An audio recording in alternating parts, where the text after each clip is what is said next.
Boa noite pessoal, de novo, aqui na esquina.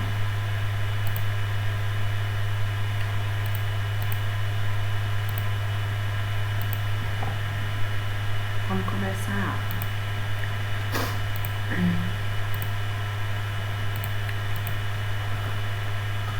Assim que vocês virem aí a projeção dos slides, me fala aí se tá tudo certo. Por favor. Todo mundo tá vendo?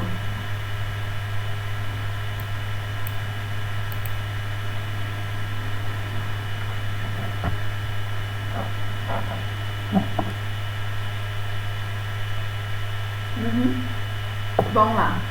Vamos voltar aqui na concepção, inclusive do exercício que foi dado para vocês na aula passada, né? Com relação ao que seria o risco e o perigo, né? Os dois andam sempre juntos. Se existe o perigo, existe o risco. E se existe o risco, existe o perigo, tá? Um é consequência do outro, certo? Você ter um perigo muito grande, você tem um risco de, né, daquilo te afetar a sua saúde, né? Com relação, igual, por exemplo, com relação aqui, né, a movimentação de carros na rodovia, existe um perigo do carro, né?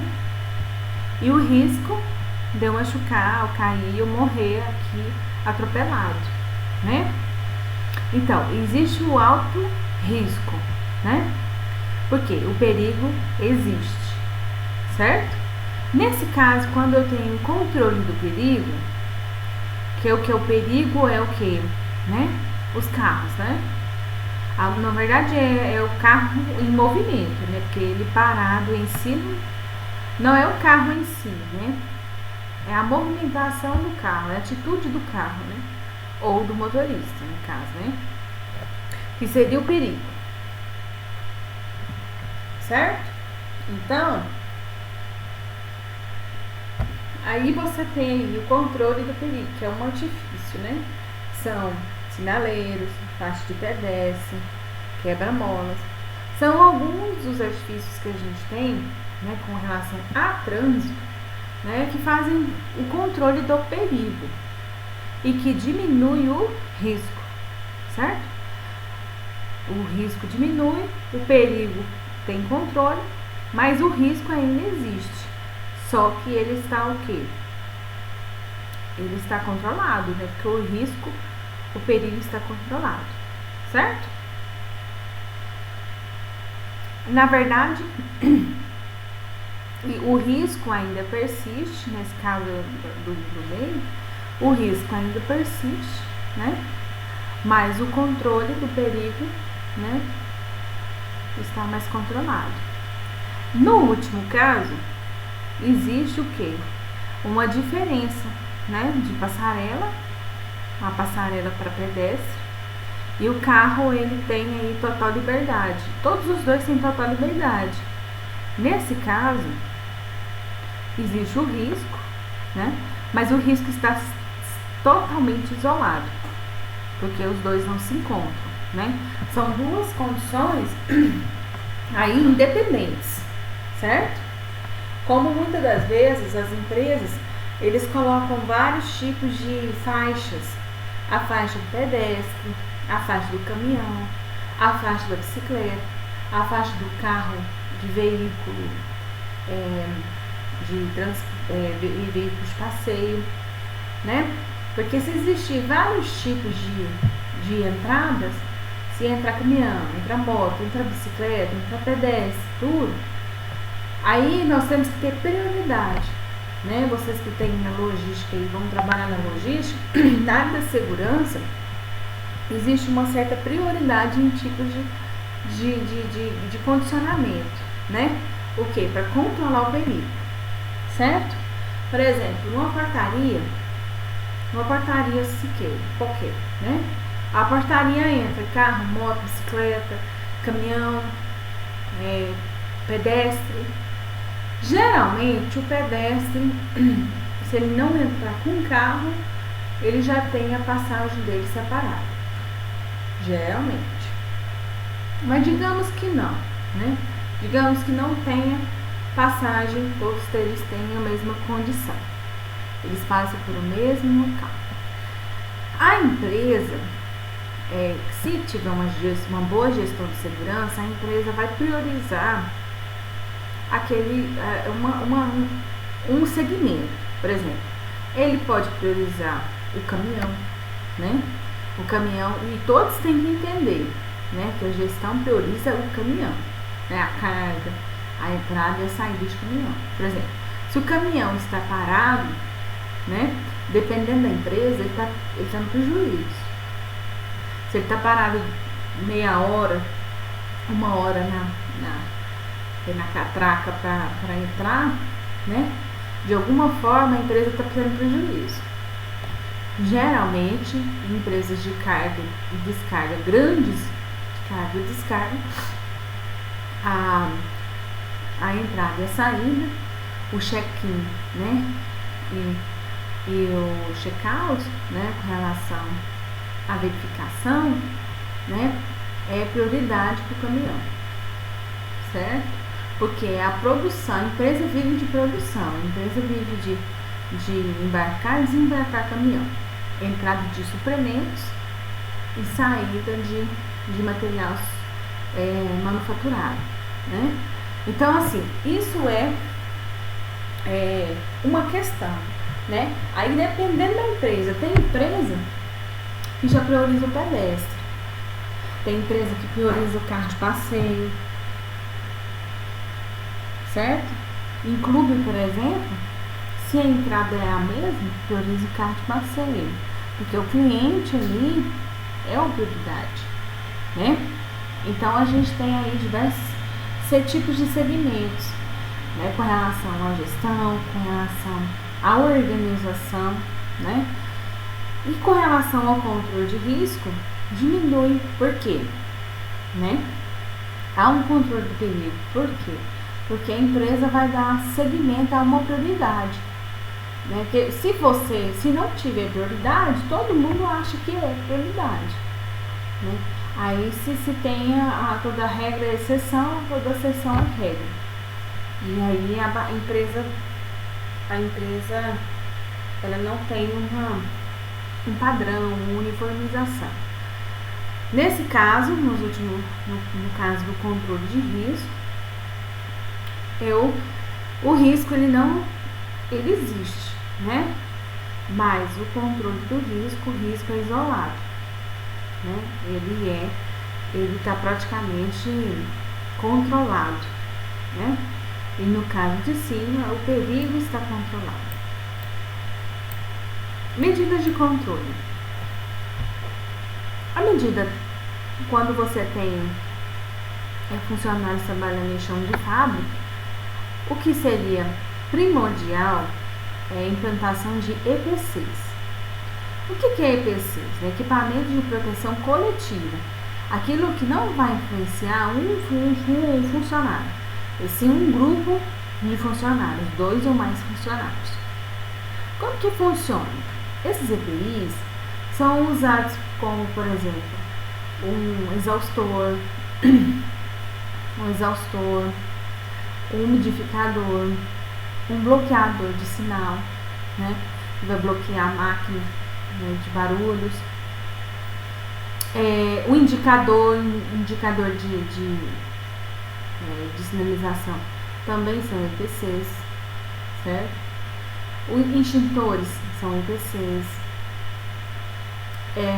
equipamentos de máquinas para proteção da máquina são EPCs. Então são equipamentos que vão proteger todos os funcionários de forma geral, né? Com relação a EPI, o EPC ele tem prioridade, certo? Entre eu bloquear uma máquina que está excedindo os limites de tolerância, né? Com ruído, por exemplo, né? A gente vê o que acontece. O ruído de uma máquina, a gente mede a dosagem, certo? A gente mede a dosagem de ruído do dia, né? Então, o que acontece é que muitas das vezes o funcionário, né, ele com relação ao EPI e EPC, o EPC, né, tem mais vantagens, né, e tem prioridade em implantação do que o EPI. É melhor eu bloquear, né, aquela máquina, né, diminuindo os decibéis emitidos pela essa máquina, do que eu implantar EPI para todo mundo. Isso é o que a norma diz, certo? Então o EPC vem primeiro, na tentativa de bloquear, né, para todos, do que EPI. Quando não tem, né, quando realmente eu não consigo implantar o EPC, aí, somente aí, eu adquiro o EPI para o meu funcionário, certo? Bom, o que eu adquiro com EPI? Né? Máscara, luva, bota, aventais, né? São exemplos de EPIs, certo? O EPI protege o trabalhador tanto para acidentes quanto para doença ocupacional, certo? E também nós temos aí, com relação a questões médicas, o PCMSO, que é um programa de controle médico de saúde ocupacional. Esse programa, todos os outros programas, vence de ano em ano, tá? É um programa específico para médicos, só médicos podem assinar esse programa, e ele refere-se a exames que o funcionário tem que fazer durante sua vida laboral naquela empresa, naquela função específica. Então, cada função existe riscos, cada risco tem seus agentes, e cada agente produz, né, ou interfere na saúde de um funcionário de maneira diferente, certo? Então, o médico traduz os agentes, né, para a questão dos exames, certo? E aí aquele funcionário faz aqueles exames para o quê? Prevenção da saúde, entendeu? É uma prevenção, né? E o PPRA é uma forma de administrar a condição, né, do funcionário com o meio físico, onde ele está, onde ele é inserido, num espaço laboral, né, que é dito em norma técnica, certo?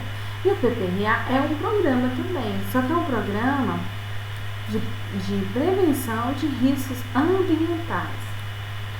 É um programa que técnicos e engenheiros de segurança podem assinar. Eles têm o objetivo de avaliar os riscos de cada função, certo? Cada função existe riscos, existem agentes dos riscos existentes, existe as potencialidades com relação a cada agente, certo? Qualitativa. E quantitativa é quando há medições, certo? E aí as medições qualificam, né, em números, se aquele agente está ou não está atingindo o limite de tolerância, que é um outro tipo de avaliação também. Nós temos avaliações qualitativas e quantitativas. A qualitativa é aquilo que eu falo que é tolerável ou não tolerável para tipo de agentes. E quantitativa é aquilo que eu enumero, né, por número, certo? E aí, aquele número é uma referência para eu comparar com o limite de tolerância, certo? Então, o PPRA, nada mais nada menos, também é um tipo de quê? Prevenção, né? Prevenção de riscos, prevenção de doenças ocupacionais, né? E o que? Né? Advertindo sempre o funcionário sobre as questões do que ele pode ou não fazer, né? E também os EPIs, controles de EPIs, cronogramas de ações. Tem empresas que não, que tem que ter esse cronograma e eles fazem o cronograma certinho. Eles cumprem com o cronograma, né? Corretamente. E a educação é uma questão também, porque assim, na segurança do trabalho, nós, como cultura, né? A gente vê nossos avós trocando lâmpada. Eles sobem em cima de uma cadeira, que sobem em cima de outra cadeira, que sobem em cima de uma outra cadeira, para poder poder trocar uma lâmpada. Ou uma cadeira em cima de uma mesa. E aquilo é normal, né? Se nunca aconteceu com um tio seu, uma avó sua, ou um parente seu, trocar uma lâmpada e nunca caiu, nunca machucou, é normal trocar uma lâmpada assim. A gente convive com pessoas assim, convive com parentes. E aí isso é uma cultura de o quê? De atos inseguros. O tempo todo a gente faz atos inseguros. Atos tentando trocar uma lâmpada, atos tentando trocar um soquete, atos tentando trocar um disjuntor, atos lavando a calçada da nossa casa sem bota certa, correta, certo? Sem condições mínimas de trabalho. E a gente acha que na indústria, onde a gente vai, a gente leva a cultura que a gente adquiriu, né? Desde berço a gente leva as coisas que a gente adquiriu na nossa casa e a vivência que a gente teve. Aí o que acontece? Na empresa, onde lá existem normas, regras, basicamente para tudo, você vai achar estranho. De primeira, vai confrontar com a sua educação, né? Aí o que acontece? Muitas das vezes, o funcionário, quando ninguém vê, realiza ato inseguro. Porque ninguém vê e eu subconscientemente eu vou lá e faço um ato inseguro, né? E provoco um acidente. Então, um acidente nada mais nada menos do que a resposta pelo ato inseguro. Né? Os atos inseguros são extremamente normais, né? Isso pra gente é tão normal que a gente virou hábito, né? E o que a empresa tem que fazer é ao contrário, é colocar o quê? A condição do hábito, né? Ser uma condição certa, né? A cultura da empresa tem que sobrepor a cultura que você, né, adquiriu na sua vida, na sua casa, com sua família, com as pessoas que você convive. E a CIPAT, que é uma Semana Interna de Prevenção de Acidentes do Trabalho, vem no sentido de educar, sempre educar, falar sobre o que você deve ou não fazer, fazer uma questão educativa, diminuir os conceitos ruins, melhorar os conceitos bons, né? Mudar, né, essa visão que a gente tem de muitas coisas que pra gente é errado e mudar, né, para o certo. E essa questão é cultural, sabe? Essa questão é cultural. Então, a questão de segurança do trabalho não é também diferente. Todos os hábitos que a gente vive e convive são culturais. Então, a educação, a CIPAT tem esse objetivo de sempre estar trazendo uma visão, um diálogo, né, para situações em que você fala de segurança para o funcionário e ele se sente confortável. Não é algo muito diferente, né, daquilo que ele convive em casa. As medidas técnicas, né? Com relação ao EPC, olha para você ver que uma questão do EPC, ele é mais vantajoso. O EPC, né? Você controla o risco, né? Do ambiente, certo? elimina, neutraliza e sinaliza, né, o risco, certo? Já o EPI ele o que? É para o homem, né, não é para o ambiente, é para o homem. E ele evita ou reduz, né, o que? A lesão, né? Então é melhor o que? O eliminar, neutralizar, né, o risco e não evitar lesões, né? Então é uma questão assim, se tem lesões, né, ele vai evitar lesão. Se tiver lesão e reduzir um pouco a lesão, também de fato é uma coisa boa. Mas eliminar, neutralizar e sinalizar é melhor, né? Porque eu sempre vou ter, o EPI sempre vai ter o risco ali por perto. E o EPC não. O EPC, o que? Isolou o risco. Olha só. Exemplos de medidas técnicas, né? O encausulamento acústico. Máquinas de grande emissão, né, de decibéis, eles são encasulados, né, para o quê? Evitar, né, o uso de EPI, né?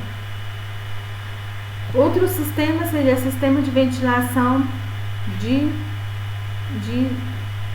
diluidora, né? Porque a gente vai melhorar o meio ambiente, né? Melhorar o sistema de renovação no ar, né? Sistema de ventilação diluidora, né? Nós temos aqui outro também, descarte de armazenamento de seletivo de resíduos, né? Também uma terceira. Outro também seria acionamento por comando bimanual. Eu também isolo o risco, né? Eu controlo tudo, né, por uma bancada e tipo bem com controle na mão. Eu controlo. E não tenho exposição ao risco. Que pode ser aqui biológico, né? Nesse caso aqui, comando bimanual. A gente já falou um pouco sobre o SESMIT, né? Nós vamos falar mais um pouco. O Serviço Especializado em Engenharia, Segurança e Medicina do Trabalho, né? Nós temos aí 5 profissionais diferentes. Nós temos a enfermeira do trabalho, auxiliar de enfermagem, técnico de segurança do trabalho, médico do trabalho, engenheiro de segurança do trabalho. E aí a portaria aqui, ó. Anterior à ANR, o SESMIT foi criado em 1972 pelo Ministério do Trabalho e Emprego. E a partir da Lei 3.237, de 27 de 6 de 78. Então, quer dizer, a partir da Lei 3.237, o SESMIT passou a ser lei, né? Ele foi criado em 72, só a partir da lei dos 3.237. Bom, a CIPA, né? A CIPA é uma Comissão Interna de Prevenção de Acidentes. São pessoas, né, equipes formadas, que vão discutir, né, o que poderia ser melhor para os trabalhadores, né? Então, é equipe formada por representantes dos empregados e dos empregadores que usam suas experiências e habilidades para auxiliar na prevenção de acidentes do trabalho. A CIPA funciona como um grupo de apoio aos profissionais do SESMIT, né? Anterior à ANR e ao SESMIT, a CIPA foi instituída em 1944 pelo Decreto 7.036 de 44, no artigo 82. O SESMIT, né, apoia a CIPA e a CIPA apoia o SESMIT, mas os dois têm objetivos iguais, porém, né, eles têm um caminho diferente. A CIPA, A CIPA, ela trabalha e funciona tendo em vista o trabalhador, né? O trabalhador na empresa, ele tem voz, ele tem opinião. A CIPA vai buscar isso, né? Ele vai buscar porque, na visão do trabalhador, o que ficar melhor para ele. Já o SESMIT não tem esse objetivo próximo. O SESMIT tem o objetivo de cumprir a lei, de cumprir o que está, né, nas MRs. Mas quando vai aplicar as MRs, às vezes pode, assim, abrir discussões, né, para alguns problemas que podem acontecer. Então, a CIPA vem nesse objetivo, né, de discutir, né, dentro do que está no papel da norma, aplicar, né, na empresa, de tal forma que a empresa, né, os funcionários, né, consigam adaptar. Né? Comissão Interna de Prevenção de Acidentes, né?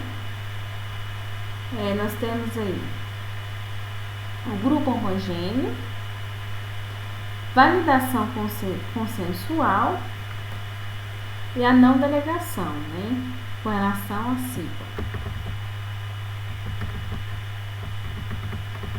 Aqui, medidas administrativas do PPRA.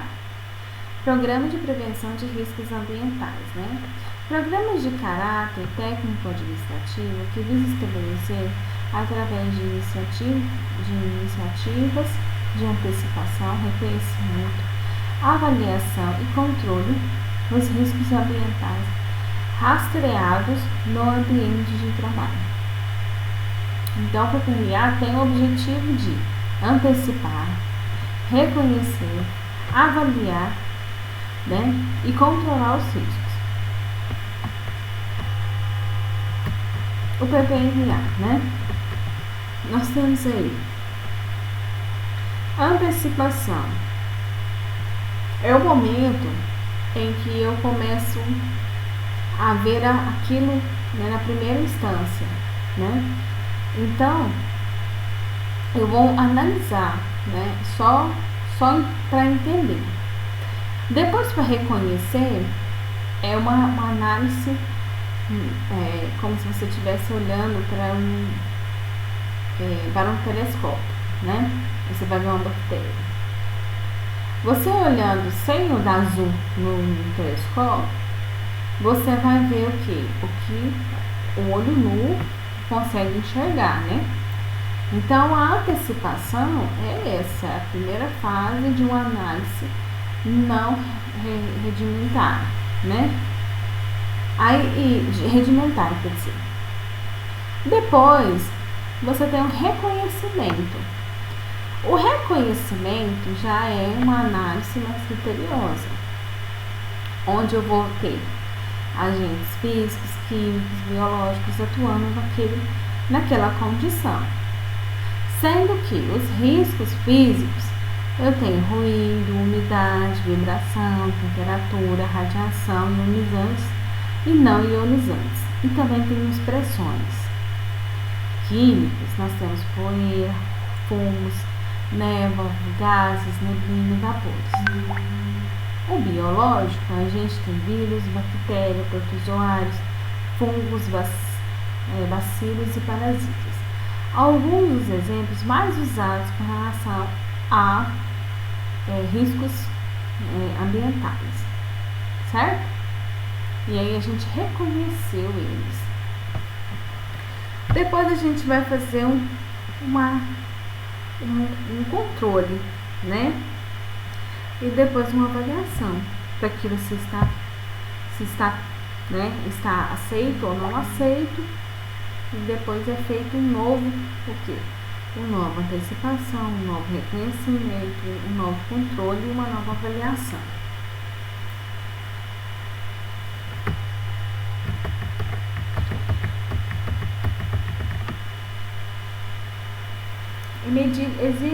Existem medidas administrativas, né? Muito importantes. Nós temos aqui o PPRA, né? Dentro do PPRA, a gente tem outros programas junto com o PPRA. Nós temos um programa de controle, né, auditivo. Programa de controle auditivo, PCA. Programa de controle auditivo. É sempre esse nome aí. Nós temos o PPR-PS. É um programa de gerenciamento de produtos sólidos, certo? O PPR é um programa de preservação respiratória, certo? Então, eles estão tudo dentro do PPRA. E o APR é a análise preliminar de risco, onde eu vou fazer uma atividade e naquela atividade eu tenho que analisar os riscos daquela atividade, seja ela qual for, certo? Então, a gente faz tudo com avaliação de risco, né? Para que isso, o que isso significa, né? É como você for fazer uma dieta e essa dieta você tem controle. Aí você tem que passar por uma tabela para saber se você come ou não come aquela comida. Do mesmo jeito é a APR. A APR é no objetivo de saber se você tem condições mínimas para fazer aquela atividade. Se você não tiver condições mínimas, você não vai fazer. Esse é o objetivo da APR. O objetivo do PPR-PS, né, que é o Programa de Prevenção de Gerenciar, PPR-PS, é Programa de Gerenciamento de Produtos Sólidos. Aí, o que a gente vai fazer? Qual que é o objetivo, né? É o que? De gerenciar os produtos sólidos, né? O que seria produtos sólidos, né? Poderiam ser produtos que podem ir para reciclagem, outros não, né? Então, é uma separação, é uma organização, é para o meio ambiente, né? É para o quê? Nós desenvolvermos condições, né, para que não afete o meio ambiente, ok? Uma empresa, por exemplo, uma empresa vai lá, o funcionário toma um copo de água, certo? O funcionário vai lá e toma um copo de água. Um copo não vai fazer tanta diferença na natureza, né? Tá. Aí lá a gente sabe que lá tem mais de 500 funcionários, certo? Aí todo funcionário toma uma aguinha, 500 copos por dia. Isso multiplicado por dia. Se um funcionário tomar uma vez uma água no copo descartável, é um copo. Cada funcionário tomar uma água, tá? Por dia, 500 copos, né, jogados no meio ambiente. Isso é uma conta de impacto, né? Imagina você durante 20 dias, 22 dias de serviço, aí os funcionários jogando copos por mês, daria jogado no meio ambiente 11 mil copos. No ano, multiplicado isso por 12, seriam jogados no meio ambiente 132 mil copos. Imagine isso multiplicado por 5 anos. Nós estaríamos jogando. 5 anos não é muito longe, né? Não é uma realidade muito distante, né? Nós estaríamos jogando 660 mil, certo? Copos descartáveis no meio ambiente. Imagine se toda a empresa fosse assim, né? Então, isso é um exemplo aí bem simples, né, do que seria gerenciamento de resíduos sólidos, né?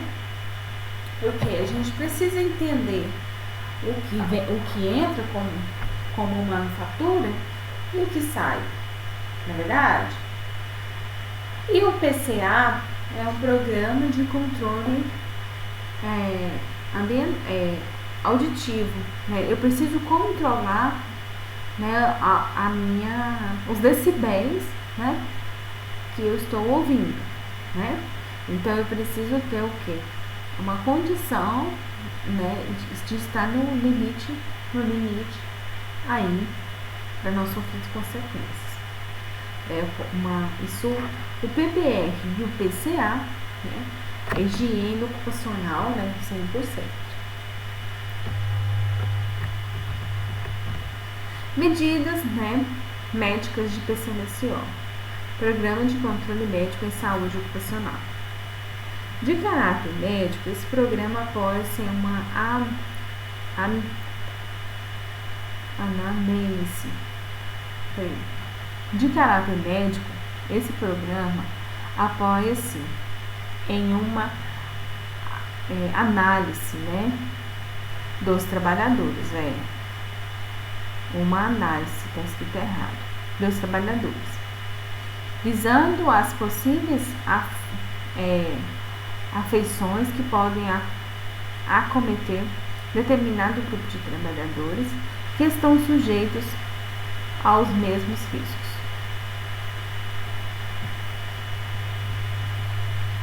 Então, eu vou pegar um grupo de trabalhadores, né, quais são esses tipos de grupos de trabalhadores? São os grupos em que estão inseridos nas mesmas atividades ou na mesma função.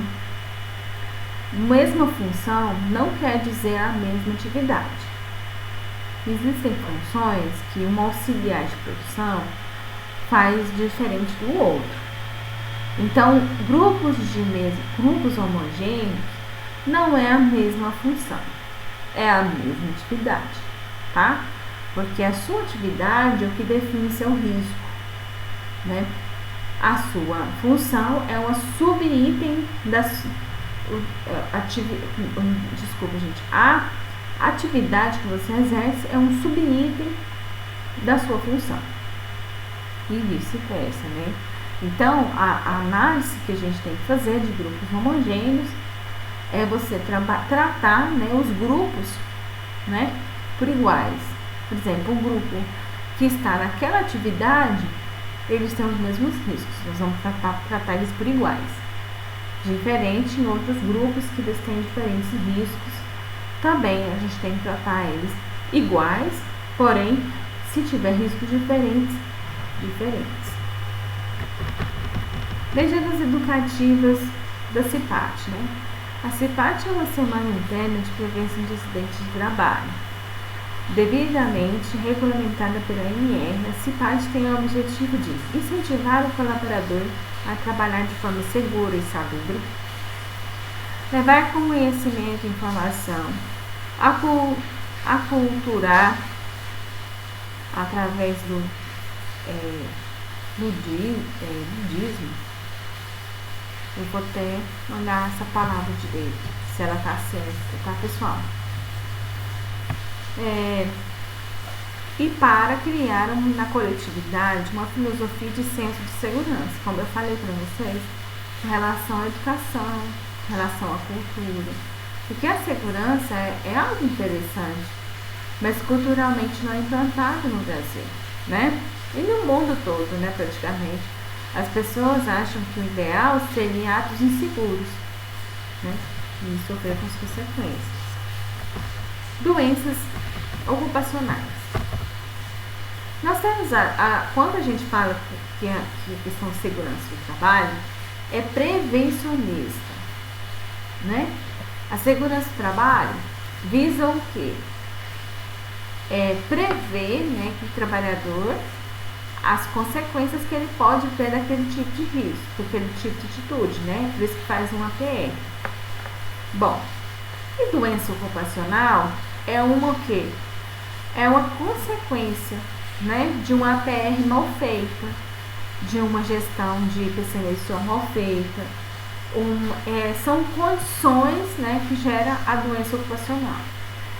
Diferente de um acidente, que o acidente ele é um ato, é uma atitude insegura,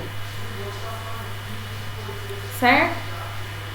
O acidente é uma atitude extremamente insegura. A gente tem ali, naquele fato, né, é você trabalhar e você trabalhar naquele momento e ter uma atitude insegura, você tem um acidente ali. Pode ser fatal, ou pode ser um incidente, pode ser um acidente sem afastamento, ou com afastamento, uma fatalidade. Já a doença ocupacional, não. A doença ocupacional, ela será adquirida ao longo do tempo, né? Você está exposto ao risco, mesmo que às vezes inconsciente, às vezes você tem uma exposição pequena, e aí ao longo do tempo você adquire aí uma doença. E essa doença, ela vai ser observada através dos exames, certo? Onde eu trabalho foi dado. Renata, você teve uma observação interessante, né? Que o trabalho onde ele fica deu copos personalizados, né? Para a redução do uso de copos plásticos, porque o copo plástico ele não é biodegradável, né? Ele demora anos para ele ser tratado, né?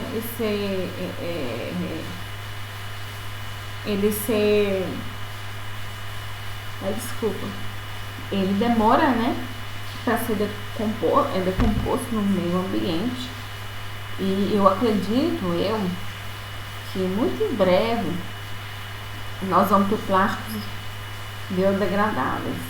Eu acredito sim que a humanidade não vai ficar produzindo tanto plástico assim, matando tantos animais, né, como a gente vê no meio ambiente.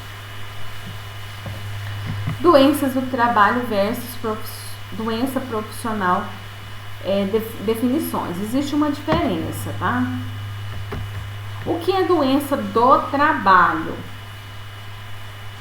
É aquela gerada ou desencadeada em função direta ou indireta das condições em que o trabalho é realizado. Disacusia, surdez, quando o funcionário ele começa a ter perdas auditivas, e LER, quando ele tem uma lesão, né, por esforço repetitivo. O LER é um problema muscular, né, de nervos, né. O que é doença profissional? Né? É aquela gerada ou desencadeada pelo exercício do trabalho peculiar a determinada atividade ou profissão. Uma dermatite, né, que é uma alergia, né, ou queimadura ocular por exposição à radiação não ionizante, né? Nós temos aí a doença profissional, é aquela em que o trabalho é feito, né, em uma condição que não é muito usual, né? E aí, pela sua profissão, você tem que ir lá e fazer estar exposto àquele risco e tem problemas, né? Já o outro não, já o outro é uma situação em que você trabalhando, né, você adquire isso pela sua atividade. Causas dos acidentes: atos inseguros, condições inseguras, fatores pessoais. Essas são as principais causas dos acidentes, né? Atos inseguros é a ação de fazer uma coisa insegura. É a atitude que você tiver, né, por conta de atos inseguros é a condição, certo, de você trabalhar sem o uso adequado de EPIs, por exemplo, certo? São atos inseguros. A condição insegura é diferente.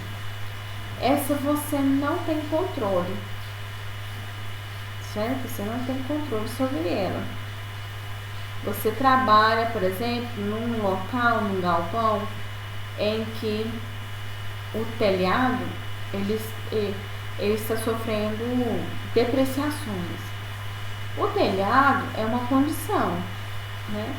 E aí eu machucar e cair, o telhado cair em cima de mim, é uma condição insegura. Não é eu que faço essa insegurança, mas é meu ambiente que me dá essa insegurança. E fatores pessoais seria tá muito ligado com atos inseguros. Você está o quê? Né? Trabalhando, né, incessantemente e não vendo, não observando e nem fazendo uma PR. Né? Você, de uma certa forma, deixa o seu subconsciente trabalhar sem refletir sobre a atitude do ato inseguro. Né? O que é ato inseguro? Ato inseguro é a maneira pelo qual o trabalhador se expõe, consciente ou inconscientemente, a riscos de acidente. Entre outras palavras, é o tipo de comportamento que leva ao acidente. O termo foi retirado pela NR1, pela portaria 8409, retirando a culpabilidade do trabalhador por acidentes. O trabalhador não tem culpa do acidente, por ato inseguro. Ele somente fez porque foi autorizado a fazer. Né? Se o funcionário passar para ele, se não é para ele fazer, ele não vai poder fazer. O que é condição insegura? Né? São aquelas que comprometem de alguma forma a segurança do trabalhador devido a defeito de máquinas, equipamentos, processo de trabalho ou riscos ambientais não controlados. Então, a condição é condição externa. Eu não controlo as condições, eu controlo os meus atos, né? Mas eu não controlo a minha condição, o meu espaço físico na qual eu estou inserido, no espaço laboral. Fatores pessoais, né? Que são as condições aqui de fatores pessoais, né? Sobre atos, sobre acidentes. O acidente pode ser provocado de várias formas, né? Capacidade física e fisiológica inadequada, visão deficiente, fobias, distúrbios emocionais, fadiga devido à falta de descanso, carga ou duração das tarefas, sobrecarga emocional, ordens confusas, falta de experiência, falta de treinamento, falta de habilidade, motivação deficiente, uso de medicamentos, drogas ilícitas ou ilícitas, né? Riscos ambientais. Nós temos aí os físicos, os químicos, os biológicos, ergonômicos e acidentes.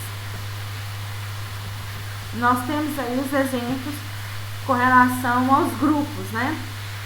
O grupo verde é o grupo 1. O grupo dos riscos físicos. Eu tenho como exemplo, né? Ruído, vibração, radiação ionizante, não ionizante, frio, calor, pressões anormais e umidade. Grupo 2, vermelho, riscos químicos, poeira, fumo, névoas, neblina, gases, vapores, produtos químicos em geral. Grupo 3, marrom, riscos biológicos, vírus, bactérias, protozoários, fungos, parasitas e bacilos.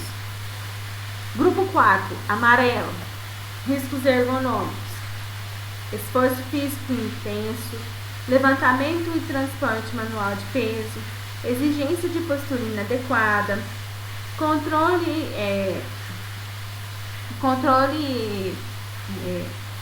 rígido de produtividade, imposição de ritmos excessivos, trabalho em turno noturno, jornadas de trabalho prolongadas, monotonia e repetitividade, outras situações causadoras de estresse físico e ou psíquico.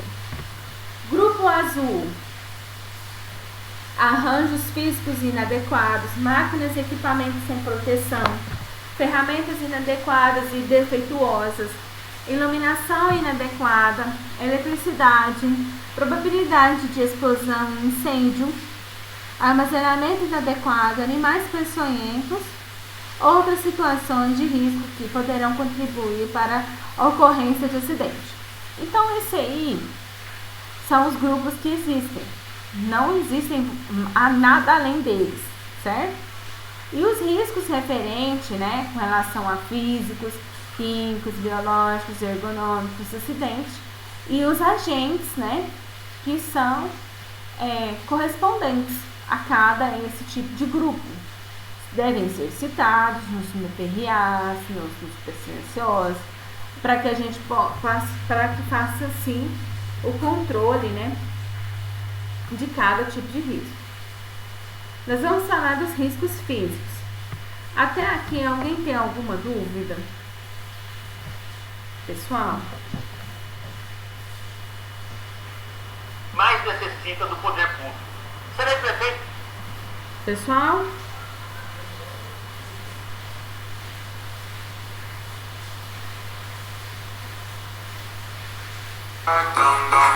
Pra mim tá tranquilo. Oi?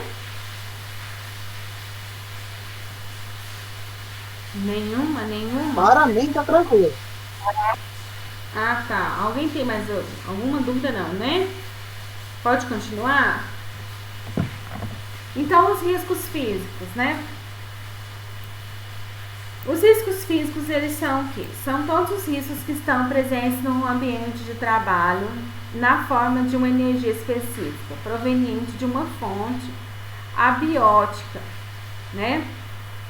Calor, frio, umidade, e de uma fonte fabricada ou construída, laser, ultrassom, soldas, que emitem radiação.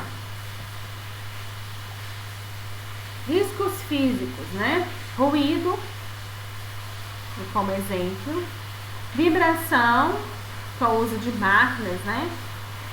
Radiação ionizantes e não ionizantes. Radiação não ionizante seria do Sol, né? Ionizante seria raios alfa, beta e gama, né? Que são produtos, né? Que são radioativos. Temperaturas extremas, né? Que é quente ou frio, né? Pressões anormais, né? Que são condicionantes, né? Mergulhadores, né? Umidade, que é trabalhar sempre com água, né? Isso dá insalubridade também. Umidade dá insalubridade, pressões anormais dá insalubridade.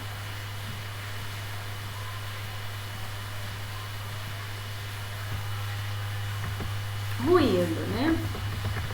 O ruído, ele é muito conhecido como um agente, né, de um risco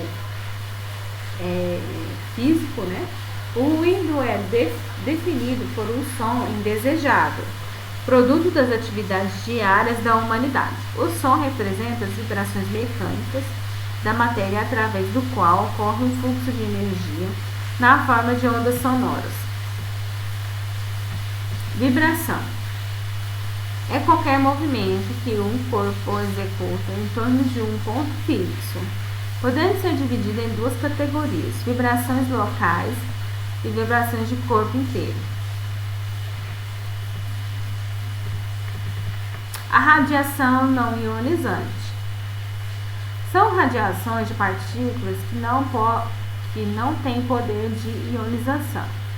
São de naturezas eletromagnéticas e seus efeitos dependerão de fatores como duração e intensidade da exposição, comprimento na onda de radiação, região do espectro em que se situa, por exemplo, sonda elétrica, né?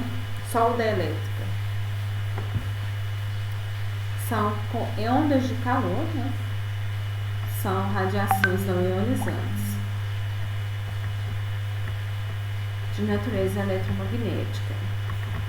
A radiação não ionizante é aquela em que você não consegue, né, enxergar, mas ela ultrapassa seu núcleo da sua célula. Ela consegue chegar no núcleo da sua célula e afetar, né, o DNA da sua célula.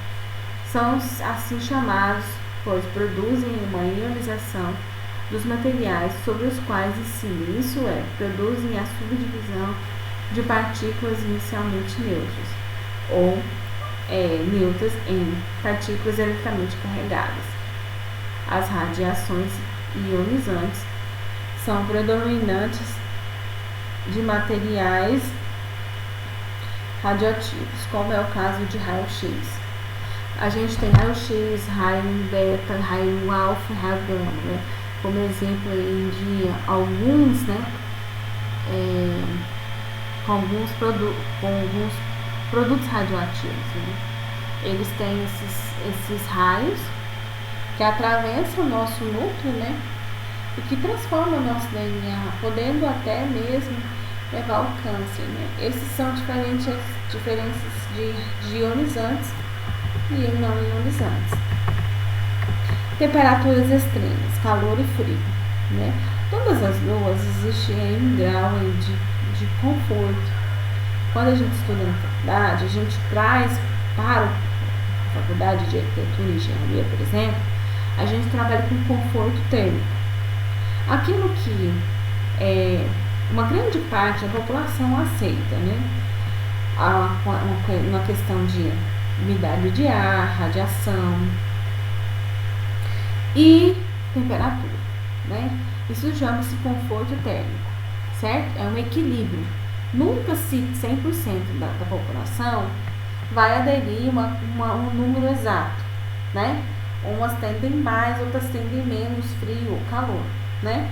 Mas existem aí umas condições extremas, né? De calor e de frio. Neste caso, a gente generaliza, né, as condições, determina que temperaturas normais sejam de 22 a 25 e depois disso, né, podem ser já ter condições, né, de 0 graus, 1 grau, 2 graus, 10 graus de diferença.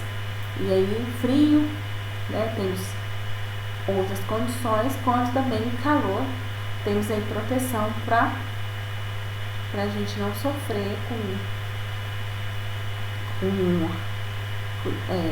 queimaduras e nem com congelamento de membros.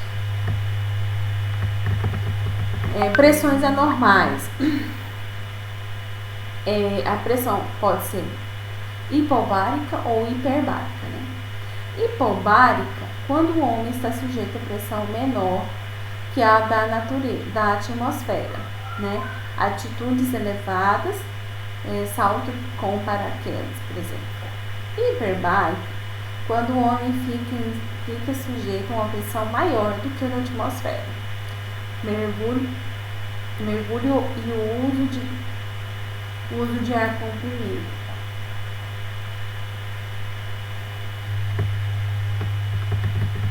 Umidade, né? Quando o trabalhador está exposto à água, né? Por muito tempo, né?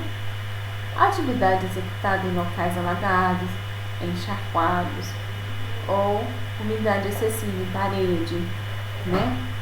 E ou perto, né? Como o trabalho perto de ribeirinhos ou locais de alagamento, né?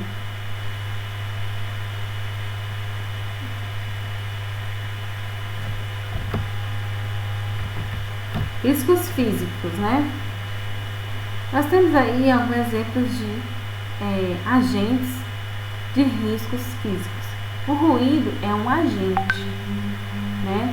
As consequências do ruído geram cansaço, irritação, dores de cabeça, diminuição da audição, aumento da pressão arterial, problema do aparelho digestivo, taquicardia e perigo de infarto. Vibrações, cansaço, irritação, dores nos membros, dores na coluna, doenças do movimento, artrite, problemas digestivos, lesões ósseas, lesões dos tecidos moles, lesões circulatórias, etc. Calor, taquicardíaca, aumento de pulsação, cansaço, irritação, choques térmicos, fadiga térmica, perturbação das funções digestivas e hipertensão. Radiações ionizantes, alteração celular, câncer, fadiga, problemas visuais e acidente de trabalho. Radiação não ionizante, queimaduras, lesões nos olhos, na pele e nos outros órgãos. Umidade, doenças do aparelho respiratório, quedas, doenças de pele, doenças circulatórias. Frio, fenômenos vasculares periféricos, doença do aparelho respiratório e queimaduras pelo frio. Pressões anormais, hiperbarismo, intoxicação por gases, hipobarismo, mal nas montanhas. Nós temos agora riscos químicos. Vamos falar agora dos riscos químicos. Nós já falamos dos riscos físicos. Alguma pergunta, alguma questão sobre os riscos físicos?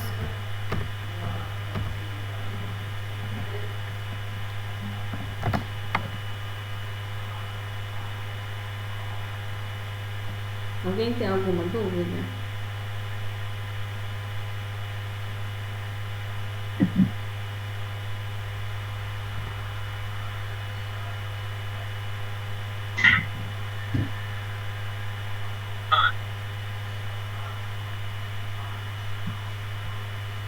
Até agora não tem nenhuma dúvida, não.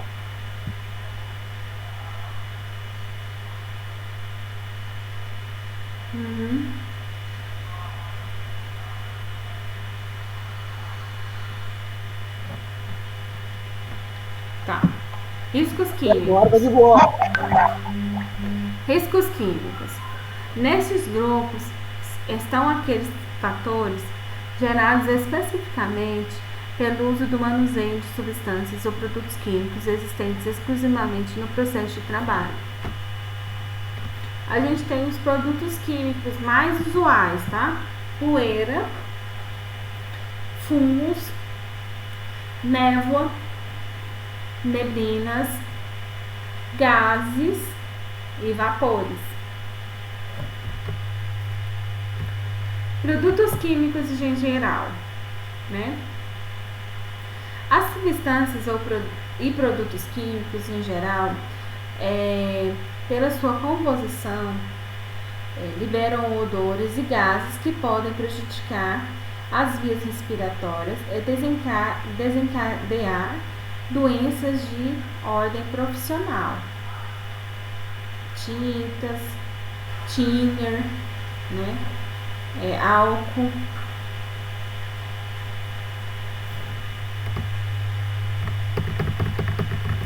O que acontece é que às vezes nós temos aí vias de penetração, né, no organismo dos riscos químicos. A via cutânea é pela derme, né, pela pele.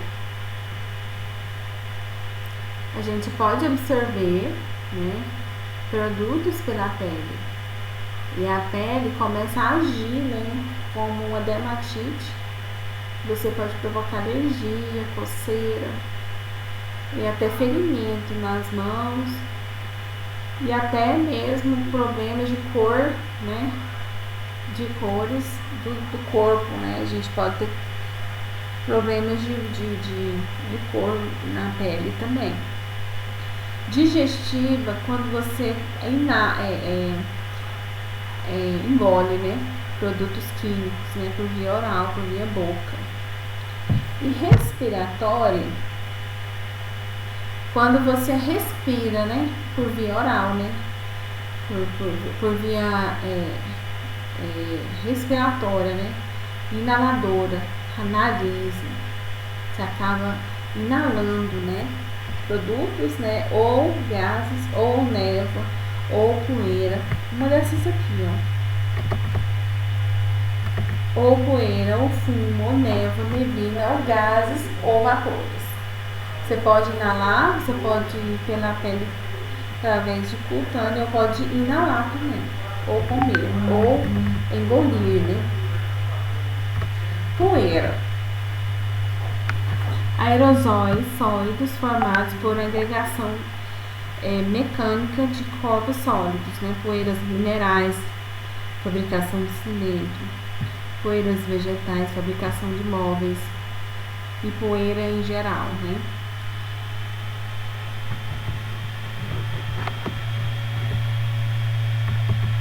O fumo, aerosóis sólidos formados por condensação de vapores, geralmente metálicos. Fumo de solda, né? Isso é muito usado, né? Muito visto, né, em muitas empresas aí. Névoa, aerosóis constituídos por partículas líquidas. Névoa de tinta. Tá vendo, pessoal? Interessante, né? A névoa são partículas, né, do próprio produto, né, no ar. Neblina, aerosóis líquidos formados por condensação, né, de vapores. É quando a água, né, se transforma em vapor. Gases. Não se formam, né, em volumes próprios e podem se expandir infinitamente. A temperatura ordinária, mesmo sujeitos a pressão fortes, não podem ser total ou parcial, reduzido ao estado líquido. Podem ser GLP, porque GLP são gases de cozinha, e oxigênio. Vapores. Nós temos outro produto químico, vapor. São substâncias que encontram em estados gasosos como resultado de algum tipo de alteração no seu estado normal e temperatura ambiente. Aí ele sai da condição normal, né, de sólido ou líquido e passa a ser gás. Vapor, desculpa. Não passa a ser gás, ele passa a ser vapor.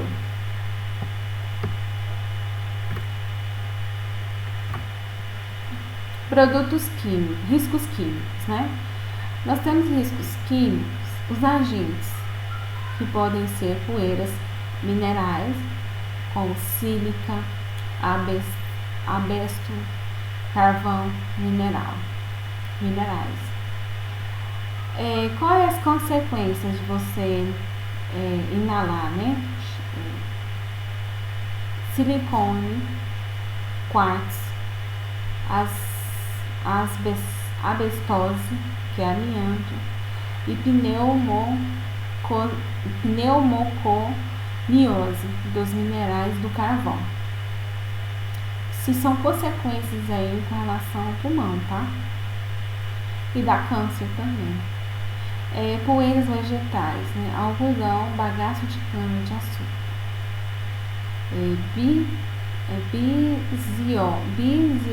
Bisinose, algodão, bagaçose, cana de açúcar. Poeiras alcalinas.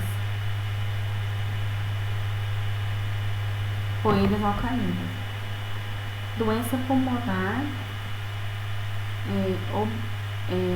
obstruída crônica e enfisema pulmonar. Poeiras incômodas podem interagir com outros agentes nocivos no ambiente de trabalho, potencializando sua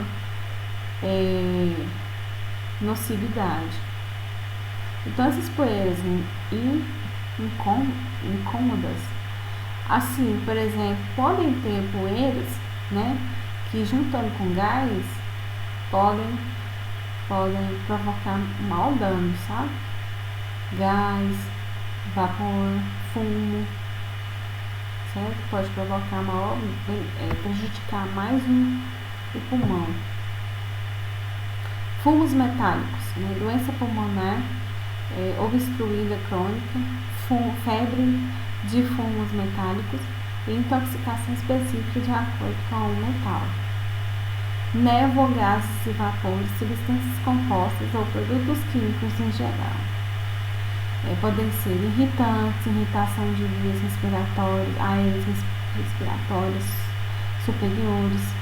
Exemplo: ácido clorídrico, ácido sulfúrico, amônia, cloro.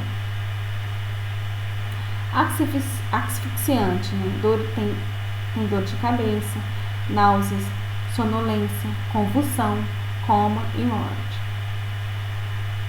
Hidrogênio, nitrogênio, metano, acetileno, dióxido e monóxido de carbono. Amnésias, a maioria dos solventes orgânicos, tendo ação depressiva sobre o sistema nervoso, podem causar danos de diversos órgãos e ao mesmo sistema formador de sangue, né? Butano, propano, benzeno, aldoenos, acetona, tolueno, chilenos, álcoois e etc. São produtos aí químicos. Riscos biológicos.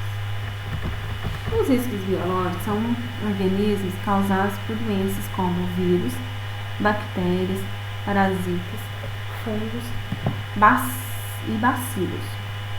Exemplos: profissionais da saúde. Profissionais da área da saúde têm um risco muito alto com riscos biológicos.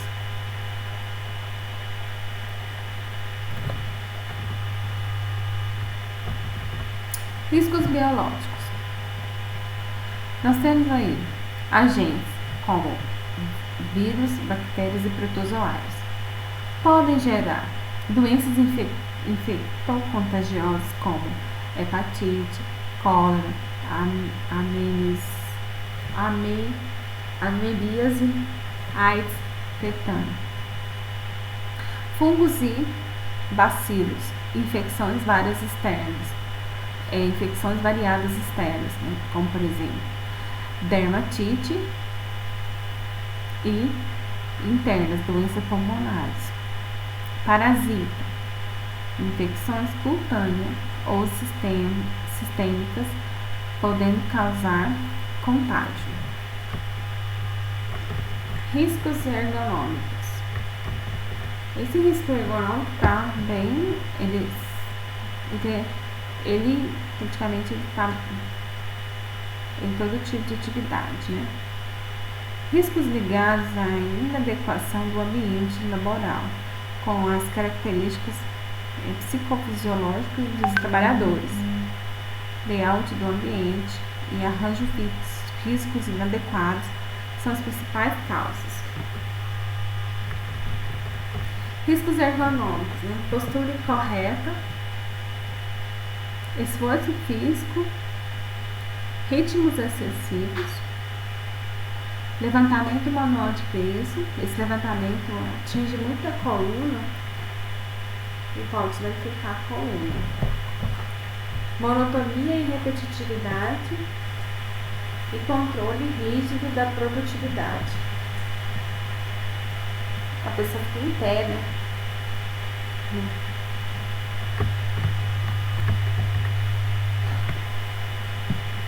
Trabalho em turno e noturno. Excesso de trabalho, né? Riscos ergonômicos, né? Jornada prolongada, hora extra. Outras situações como conflitos, estresse, assédio. Riscos ergonômicos. Os agentes esforço físico, levantamento e transporte manual de peso, exigência de posturas. Consequência: cansaço, dores musculares, fraqueza, hipertensão arterial, diabetes, úlcera, doenças nervosas, acidente e problemas da coluna vertebral. Ritmos excessivos, trabalho de turno e noturno, monotonia e repetitividade, jornada prolongada, controle rígido da produtividade. Outra situação, conflitos, ansiedade e responsabilidade. Nós temos o cansaço, dores musculares, fraqueza, alterações de sono, da libido e da vida social com reflexo na saúde e no comportamento, hipertensão arterial, taquicardia, cardiopatia, asma, doenças nervosas, doenças do aparelho digestivo, gastrite, úlceras, tensão, ansiedade, medo e comportamentos estereotipados. Riscos de acidente. Os riscos de acidente são os riscos mecânicos ou de acidente ocorrem em função das condições físicas do ambiente de trabalho, ambiente físico de trabalho, impróprias, capazes de colocar seu perigo à integridade física do trabalhador. Riscos de acidente: arranjo físico inadequado, máquinas e equipamentos sem proteção, ferramentas inadequadas ou defeituosas, iluminação inadequada, eletricidade e armazenamento inadequado. Esses são exemplos aí dos riscos de acidente. Riscos também, animais peçonhentos e probabilidade de incêndio ou explosão. Outras situações de risco que poderão contribuir para a ocorrência de acidentes, em relação ao local, a situação,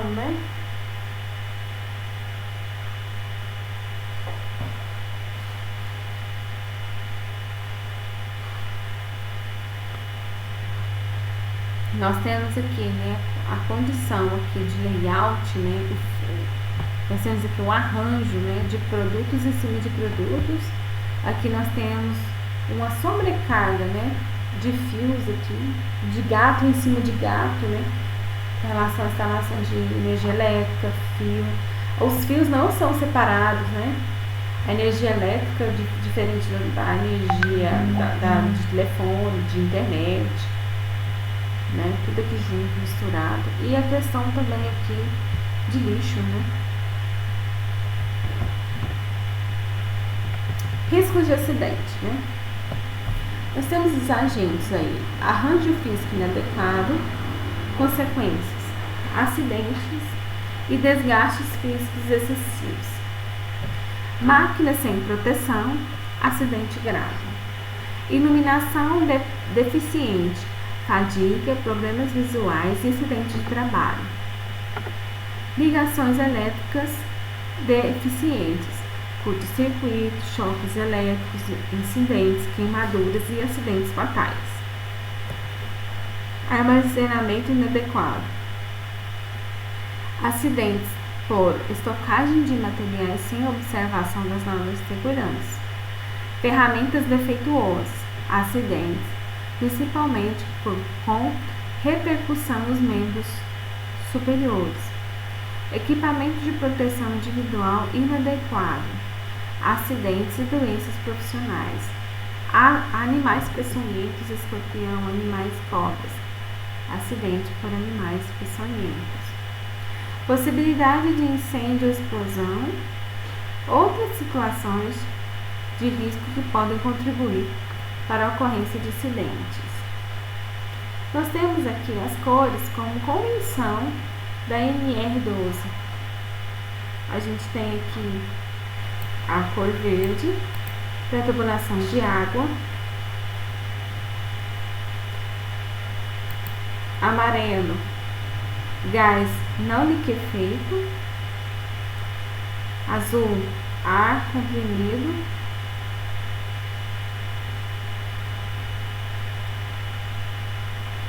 vermelho, equipamento de combate a incêndio, cinza, eletroduto, lilás, alcalinos lubrificantes, laranja, cores de ácidos, branco, vapor, alumínio, combustível de baixa viscosidade, preto, inflamáveis e combustíveis de alta viscosidade,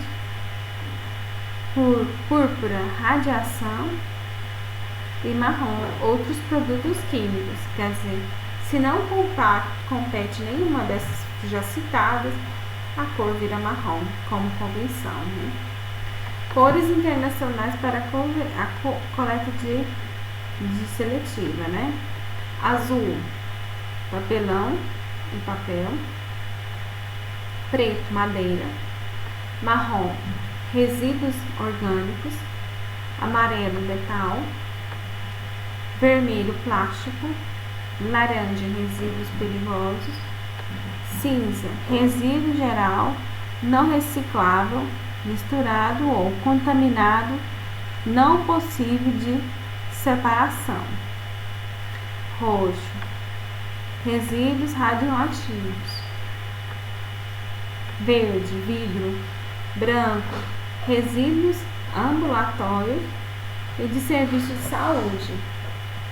A solução é da CONAMA 275/1, cores internacionais. Mapa de risco. O que é mapa de risco ambiental? Representação gráfica através de uma simbologia de cores do reconhecimento dos riscos existentes no local de trabalho. Nós temos aí o mapa, que é o desenho, né, daquela planta arquitetônica, que é a representação em superfície plana em uma escala menor, né, que é o mapinha lá do projetinho, dos cômodos, ou também o desenho, né, da área ou do espaço físico que tenha o serviço, né? O risco seria o perigo inconveniente ou fatalidade possível de se efetivar. Ambiente é o meio em que o indivíduo vive ou trabalha. Qual é o seu objetivo, né? Que é o objetivo do mapa, né? É informar e conscientizar os trabalhadores pela fácil visualização desses riscos, né? E cada ambiente tem os seus. Então, aí, cada funcionário tem já uma observação, porque dentro dos seus atos tem o que? A situação, né? Então, a situação é de acordo com... Já você vai analisar. Tá aqui, ó. Quando você estudou, você tem os atos de seguros. Vamos lá aqui. Vou mostrar para vocês.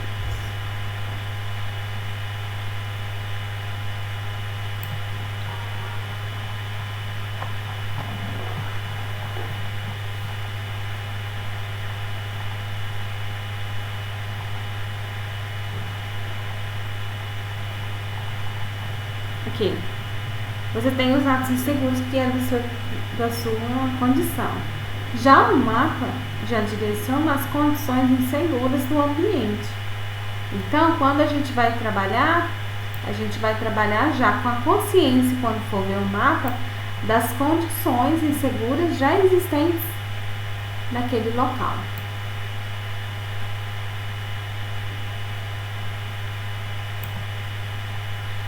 É um instrumento que pode ajudar a diminuir a ocorrência de acidentes do trabalho, objetivo que interessa aos trabalhadores e aos empresários, né?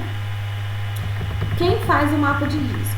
É feito pela Comissão Interna de Prevenção de Acidentes, né? Que é a CIP. Pois ouvem os trabalhadores de todos os setores que orientam, que são como orientação pelo SESC. Modelo tricondicional, né, de análise. Nós temos aí vários tipos de análise, né?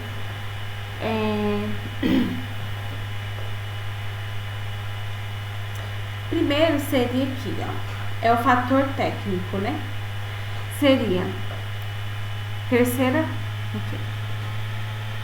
Primeiro aqui, ó, terceira condição, né? Poder fazer, certo?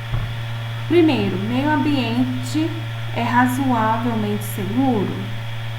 Segundo, instalações, máquinas e equipamentos são razoavelmente seguros. Terceiro, EPC e EPI estão disponíveis. Quarto, os métodos de trabalho são seguros? Essas são as primeiras perguntas aí da condição, né, de poder fazer. Depois, conhece e sabe aplicar os métodos seguros de trabalho? Conhece os riscos antes de fazer o trabalho? Isso é condição. Saber fazer, né? Que está entre o fator técnico e o fator humano. Aí no sétimo e no oitavo sétimo, motivos externos para trabalhar seguro, você tem? Motivos internos para trabalhar seguro, você tem? Seria aqui a primeira condição, querer fazer. Porque às vezes você acha que está, né, com condições, mas às vezes você não está nas condições, né? O mapa de risco é feito através de um dimensionamento gradual dos riscos, né? Aqueles riscos que eu apontei, como físico, químico, biológico, econômico e acidente. Não existem outros além desses, tá? E a gravidade com relação a esse risco vai aumentar ou diminuir de acordo com a bolinha. Essa de risco grande, uma bola maior. Risco médio, uma bola média. E risco pequeno, uma bola de menor tamanho. Então, risco localizado em todo o ambiente, né? E com esse tipo de símbolo. O número do mapa, né? Com relação ao mapa de risco. A quantidade de pessoas expostas ao mesmo risco também, com relação a cada ambiente, né? E divisão circular indicada de vários riscos identificados em um mesmo ambiente laboral. Quando eu tenho os três, né, riscos, eu coloco a indicação aí de divisão circular, né? Indicados de vários riscos identificados em um mesmo ambiente laboral. Nós temos aí um exemplo de mapa de risco, né? Nós temos aqui na área de expedição, aqui em cima, bem aqui em cima, aqui na área de armazenamento, né, de produto acabado. Nós temos aqui uma bolinha, né, com um azul e um amarelo. Então aqui nós temos quais tipos de risco? Nós temos o risco de acidente e de ergonômico, azul e amarelo. Nesse espaço aqui onde ele está inserido. Se a gente for na pintura, o tipo de risco tem dois bolinhas diferentes, né? Um azul e um amarelo. O azul é risco de acidente e o amarelo risco químico. Aqui também, mas uma bolinha menor, risco ergonômico, risco de acidente e risco físico. Aqui, risco de acidente, risco físico, risco de acidente ergonômico na área de armazenamento de MDF. Na circulação aí, só o risco, né, com relação ao risco físico. E nós temos aí uma bolinha com 4 setinhas simbolizando risco químico, né, dos 4 cantos, né. Risco azul, a bolinha, né, riscando azul, e verde seria riscos físicos e de acidente, físicos e acidentes, físicos e acidentes.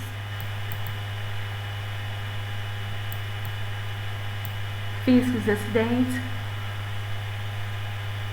físico e ergonômico, amarelinho ergonômico, né, a portaria. E aqui a legenda, né? Tem aqui embaixo, pessoal.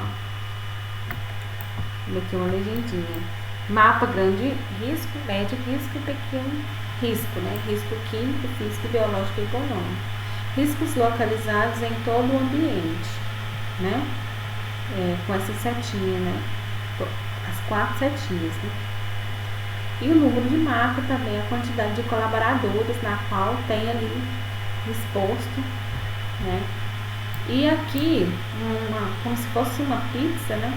Dividida quando eu tenho as 3 condições, né? De riscos com o mesmo potencial de risco, né? Ou pode ser alto, ou pode ser médio, ou pode ser baixo, né? Então, divisão circular identificada de vários riscos identificados, né? Indicados. Então, a divisão circular indicada de vários riscos identificados em um mesmo ambiente laboral. Do outro lado, a gente tem aqui, vamos ver, um plano de evacuação, né? Nós temos aqui um plano, um plano com relação, é a mesma planta, né? A mesma planta, né? Aqui com relação a essa, é a mesma planta. Mas aqui o que diferencia são as placas, né? As placas verdinhas, que são placas de fuga, né? Então a setinha diz o seguinte: vai para cá, vai para cá, vai para cá, né? Parece que é descer, né? E vir para cá, né? E vai para cá, que parece ser uma saída de emergência para cá, e indo para cá, né? Saindo também. Então seria um projeto para rota de fuga, que são essa plaquinha em verde. Então a gente tem aí a cor, o grupo e o tipo, né? A cor verde seria o grupo 1, físico. A cor vermelha, o grupo 2, químico. A cor marrom, o grupo 3, biológico. A cor amarela, o grupo 4, econômico. A cor azul, grupo 5, acidentes. A cor verde água, ou verde mais claro, seria o grupo 6, psicológico. Ou o grupo magenta, né? Grupo 7, social. E o grupo mostarda, 8, seria ambientais. Esses são opcionais, né? No PPRA. Não é necessário colocar se não quiser. Esses de cima, sim. Eles são obrigatórios. Se tiver, você põe ok. Se não tiver, você põe não ok. E aí, a gente tem uma imagem aqui de um local de trabalho sem organização, né?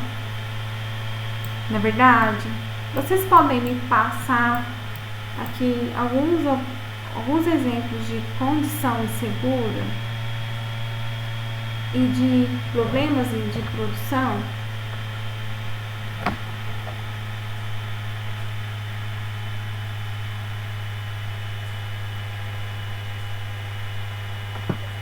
A empilhadeira correndo, óleo na pista, sujeira, pessoa trabalhando sem luva, Aham, a pessoa aham, ah.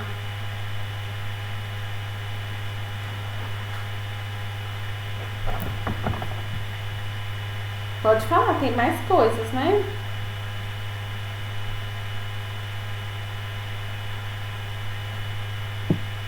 a fiação exposta, tambores mal colocados, caixas mal empilhadas,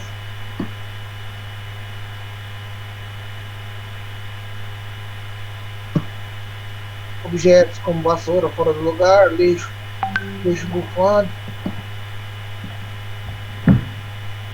Lixos, né? Fora um layout muito ruim, né? Parece ser instalações elétricas também ainda muito ruins, né? Ergonomia também, cada um está de um jeito, sentado de uma forma, uns estão em pé, outros com sentado, outros dormindo, né? Equipamentos também sem, sem uma ordem, né? Com relação a layout, né? Que mais ali, né? Mal organização, né? Instalações ruins, né? Sem EPIs. Também pode acreditar mais alguma coisa?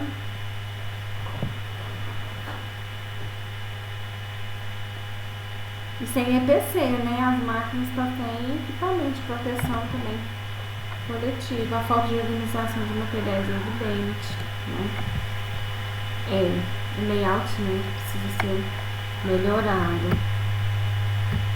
Agora você imagina a situação desse momento agora, né? Hoje.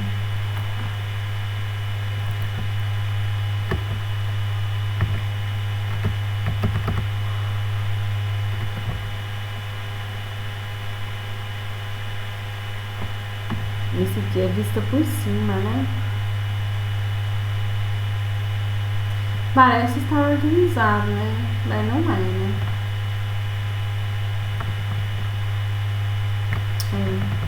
A lista tá assim.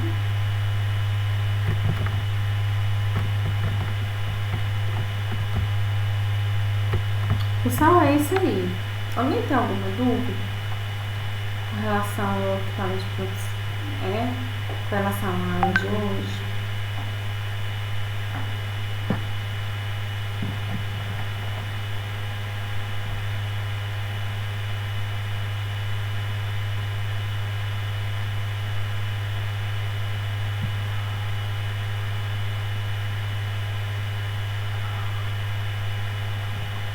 Tudo certo, pessoal?